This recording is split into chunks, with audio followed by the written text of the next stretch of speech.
On a déjà dépassé l'IA, j'allais dire, de base.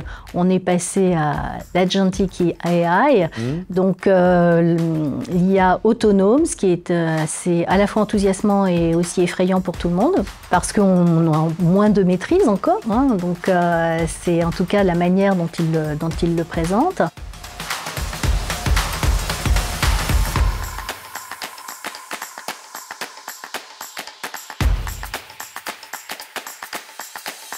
Les Illuminés du droit, une nouvelle édition, un nouvel épisode des juristes qui ont fait le choix d'évoluer, de créer une carrière. Il n'y a pas qu'avocats et magistrats dans la vie, mais aussi des gens qui sont extérieurs au monde du droit et qui nous ont rejoints dans ce secteur économique passionnant. Et là, on a un cadeau. Alors, est-ce qu'il sera de Noël? Est-ce qu'il sera pour votre été? Je ne sais pas.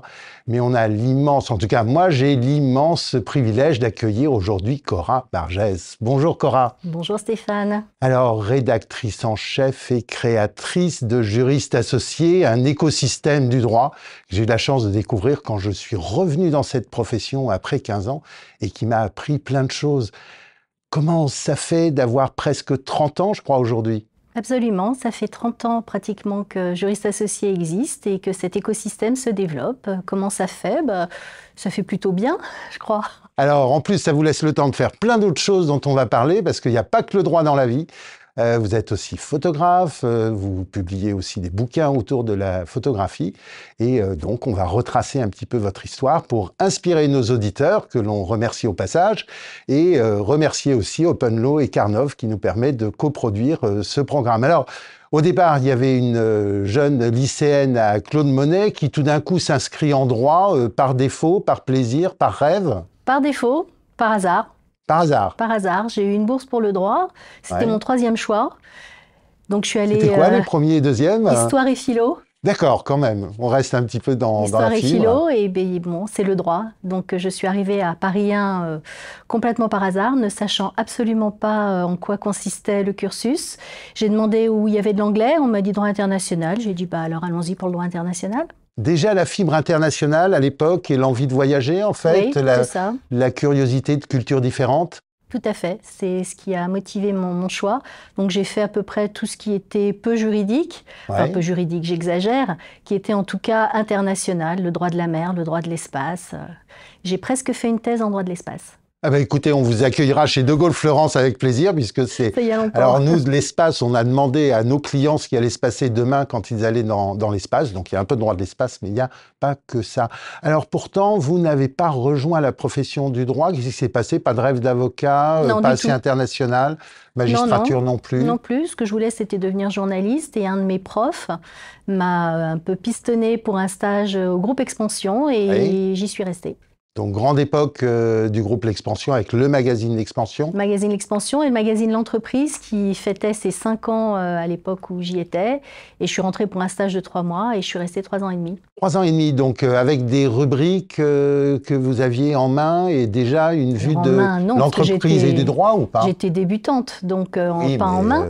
Mais j'ai travaillé absolument dans une équipe qui faisait les études et classements déjà à l'époque, le top 100 des entreprises. Et c'est comme ça que j'ai mis le pied dans tout ce qui était management des entreprises, et ce qui m'a plu. Et ensuite, c'est le hasard des rencontres. Un groupe de journalistes et juristes avait envie de créer un support d'information, un peu un ouzou de la grande profession du droit qui allait se créer. Oui, ce qu'on trouvait aux États-Unis à l'époque, mais il n'y avait pas vraiment de marché en France, à part les éditeurs. Et donc, ils cherchaient un journaliste qui avait fait des études de droit. À l'époque, il n'y en avait pas tellement. Donc, pareil, du groupe Expansion, on est passé à la création de la lettre des juristes d'affaires. La LJA, qui a rejoint le groupe Carnov La Mi-Liaison il y a quelque temps. Du coup, derrière cette création, quelque chose d'assez nouveau, vous avez commencé à regarder un petit peu les avocats de plus près, vu leur, allez, on va dire, enthousiasme pour la communication? La communication et le management, d'une manière générale, quelque chose qui n'existait pas du tout. À la LJA, j'ai commencé à regarder un petit peu comment étaient organisées ces structures, à les considérées comme des entreprises qui ne se faisaient pas du tout à l'époque. Oui, ce qui était très innovant, parce qu'il y a 30 ans, on ne parlait pas de l'industrie du droit, c'était 35 ans même à l'époque. Puisque après, La lettre des juristes d'affaires a été rachetée. Oui. J'ai fait jouer ma clause de conscience. Bien sûr, comme tout journaliste avec sa qui carte. a envie de faire un peu autre chose. Je suis retournée à l'Expansion. J'ai fait un petit parcours au Revenu Français aussi, où j'ai créé des rubriques à chaque fois qui parlaient d'avocats, pas de droit, mais d'avocats. Pourquoi? Parce que les personnages... Oui, c'est ça. Je m'intéressais aux structures et aux hommes et pas au droit. Le droit est couvert par d'autres supports. Et puis, à la demande d'un certain nombre de mes lecteurs, au moment où j'écrivais mon premier livre, j'ai créé Juriste Associé. Alors, premier livre qui était déjà sur le marché du droit ou qui était un petit peu différent? Sur les juges. Sur les juges. Ouais. En fait, les fournisseurs du marché du droit. C'était une sorte de que sais-je sur les juges. Ouais. Et puis ensuite, j'ai été contactée par les éditions du management pour écrire le premier guide de marché des cabinets d'avocats d'affaires. Oui, qu'on a retrouvé Florence Henriet, qui l'avait repris à un moment donné. C'est ça. Et qui ne paraît plus. Non, je crois que c'est terminé. J'en ai fait 5 éditions. Florence a fait les 6e. Entre-temps, j'ai fait 4 éditions du guide des cabinets d'audit et d'expertise comptable, puisque c'est aussi des gens qui travaillent dans cet écosystème. Voilà, donc au moment où j'écrivais ce premier guide, j'ai créé Juriste Associé avec, dans l'idée, 3 piliers, stratégie, management, marketing. Alors, stratégie, management, marketing, avec le support éditorial en tant que tel, mais plein d'autres choses, puisque vous avez monté un écosystème, en fait, ça s'appellerait aujourd'hui, si on était dans la nouvelle économie, avec notamment des clubs, avec notamment des animations de séminaires. Des groupes de travail, assez rapidement. Le premier autour de la communication et du marketing. Encore une fois, ça n'existait pas. Il y avait à l'époque pratiquement pas de directeur ou directrice de la communication. Comme SG n'existait pas. Comme SG n'existait pas encore. Donc l'idée, c'était de fédérer un petit peu des associés qui avaient envie qui étaient un petit peu sensibles à cette idée de communication et de nouveaux outils. Outils qui étaient un petit peu utilisés par les cabinets anglo-saxons qui étaient déjà présents sur le marché. Et donc voilà, l'idée c'était un petit peu d'ouvrir les chakras de tout le monde sur ces sujets et puis au fur et à mesure d'autres groupes de travail, de groupes de réflexion ont vu le jour jusqu'à un moment j'en avais 7, maintenant j'en ai 5, je commence un petit peu Alors 5 sur le marché du droit, mais je crois que vous couvrez aussi les sociétés de services expertise comptable. Expertise comptable et puis donc des groupes de travail, des études, toujours des livres, j'en ai écrit une 15aine sur le management, la stratégie. Et puis, oui, des animations de séminaires, des animations de Partners Retreat, tout ce qui peut être autour qui rentre dans cet écosystème, en fait, qui peut aider, sachant que Juriste Associé, c'est un outil de travail. Alors, un outil de travail, c'est ce que j'ai vu dans votre profil LinkedIn, c'est-à-dire vraiment la lettre avec les éléments de benchmark, les éléments d'études qui permettent de progresser, et le réseau qui permet aussi de progresser les uns les autres. Qu'est-ce qui vous fascine le plus? En plus, vous avez vu la fusion des conseils juridiques et des avocats. Qu'est-ce que vous retenez déjà de cette première histoire et de cette première évolution? Ça a été une révolution, les cabinets et les avocats en entendaient beaucoup, je pense que pas mal ont été déçus, mais ça a fait évoluer. Ça a fait évoluer parce qu'ils imaginaient que il y avait les avocats de souche à l'époque. Les soucheux qui étaient au palais et à la buvette. Et ils s'imaginaient qu'ils allaient avoir un marché qui allait s'ouvrir devant eux. Et la réalité a été un petit peu différente. Les cabinets de conseil juridique étaient mieux structurés, étaient déjà des entreprises et ont su capter progression de marché offert par cette fusion. Est-ce que l'interaction expert-comptable cabinet d'avocats était un élément un peu différenciant avec bien sûr les réseaux anglo-saxons comme Baker McKenzie qui est installé en France, je crois, depuis 62. C'était quelque chose de supplémentaire quand même sur la structuration? C'était une grosse avance à votre avis? Je pense que les cabinets anglo-saxons n'ont pas cette... à part les Big 6 à l'époque, 8, 6, 4, n'ont pas cette approche pluridisciplinaire. Les cabinets anglo-saxons ont plutôt une approche pluridisciplinaire dans le droit, c'est-à-dire partant du droit financier, full service jusqu'à maintenant, jusqu'au justement contentieux en passant par le corporate. Alors, quand vous regardez ces 30 ans d'évolution sur le marché français, on va aussi parler d'international parce que vous voyagez beaucoup. Vous êtes un petit peu notre correspondante sur toutes les manifestations aux États-Unis parce que vous les suivez toutes.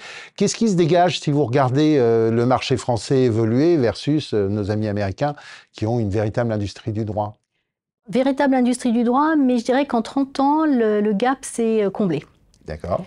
De plus en plus. C'est-à-dire que quand j'ai commencé, effectivement, on allait chercher de l'information et des idées sur les tendances qui allaient se développer sur le marché français 10 ans plus tard.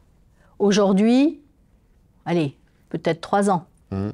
Donc les choses évoluent. Parce que l'économie va plus vite tout simplement et les clients ont plus de demandes. Parce qu'il y a une globalisation qui fait que... et les cabinets internationaux sont très très présents sur ce marché.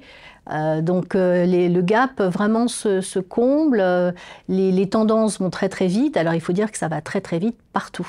Le marché va très vite, mais ça se professionnalise aussi, je crois. Voilà. Si vous comparez en fait les premiers clubs et aujourd'hui les membres que vous avez, les profils doivent être un petit peu différents?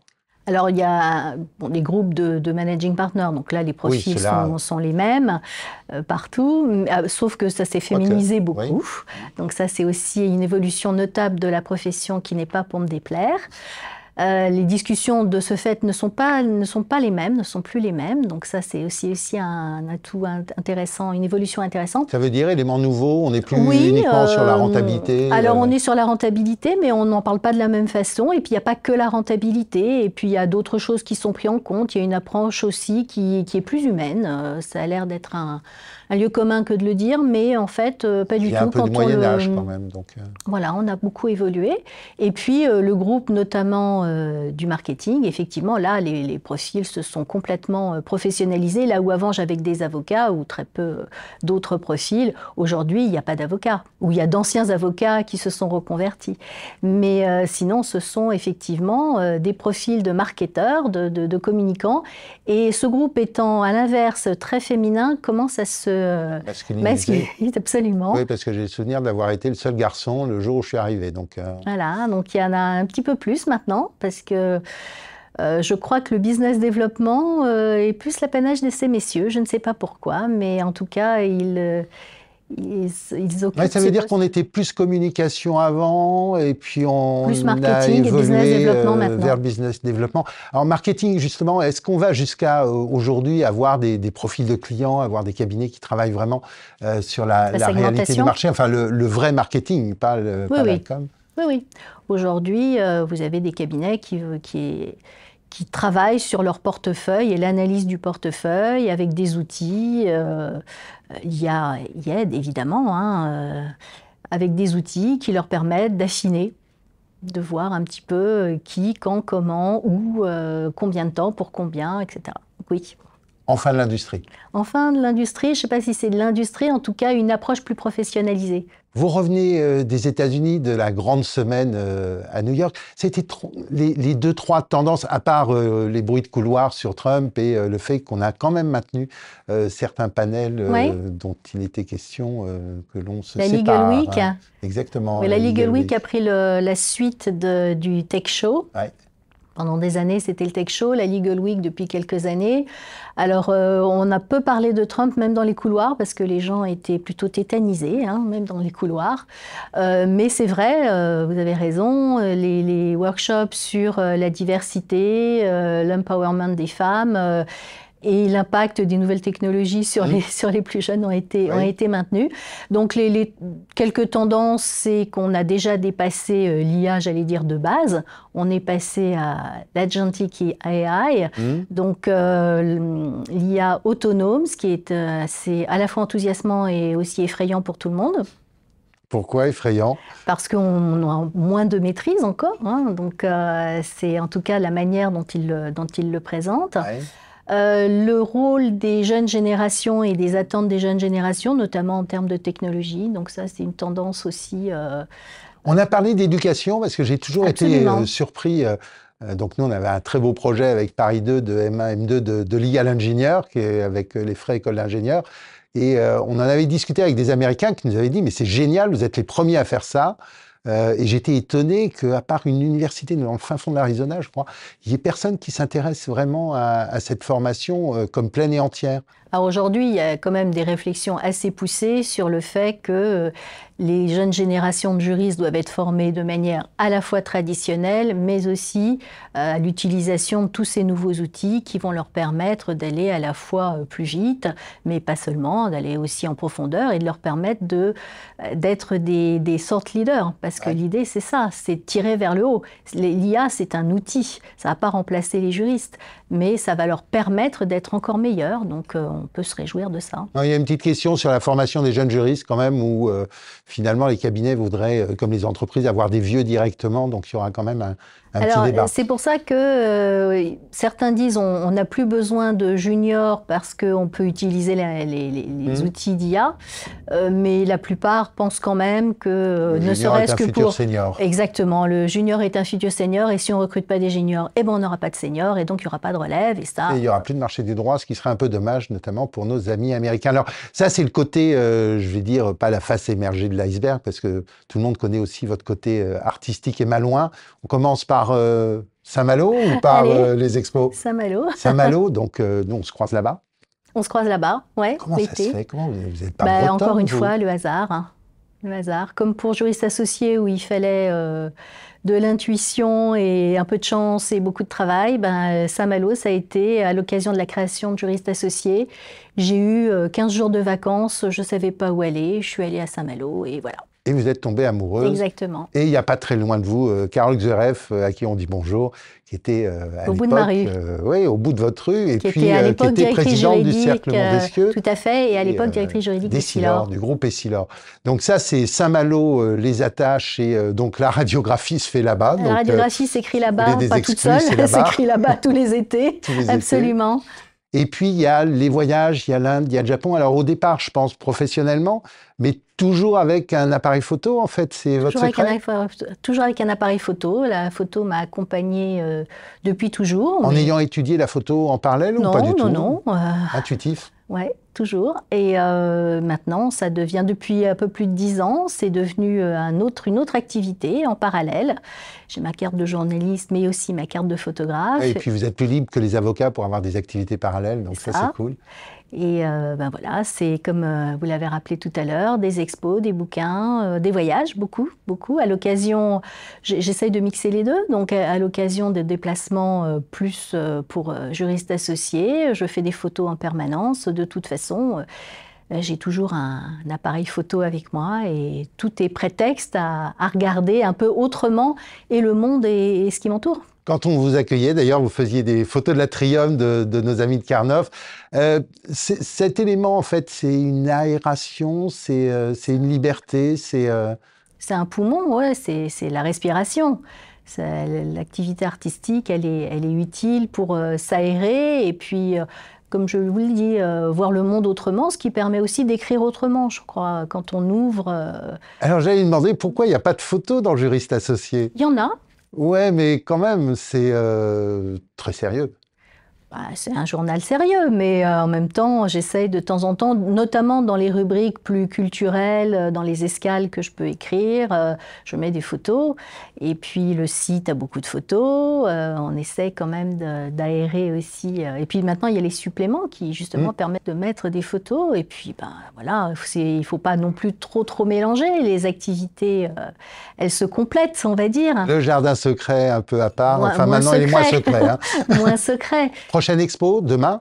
Prochaine expo, j'accroche une expo demain au cabinet Oinrock Monégier, HRM, avec lequel j'ai un partenariat pour décorer leurs murs depuis plusieurs années, 7-8 ans. Et le 13 mai, j'accroche une autre série dans une autre structure. Alors, de temps en temps, c'est des galeries, de temps en temps, c'est des cabinets. Voilà, on essaye de faire un petit peu marier le tout. Écoutez, Cora, un grand merci. Le temps passe trop vite, je pourrais passer des heures, mais on se reverra à Saint-Malo de toute façon. Merci beaucoup, parce que je sais que cet exercice, vous préférez être à ma place. Voilà, j'ai plutôt l'habitude d'être de l'autre côté. Donc, un grand privilège de vous avoir. Et puis, à titre personnel, très heureux, parce que vous faites partie des personnes qui m'ont accueilli dans la profession et qui sont toujours restées fidèles. Et ça, c'est agréable. Donc, un grand merci. Merci à vous. Un grand merci à l'ami Liaison Groupe Carnot, aux amis d'Open Law, le droit ouvert, qui nous font confiance pour ce programme. Et puis, on vous dit à très vite pour de nouveaux Illuminés du droit. Au revoir.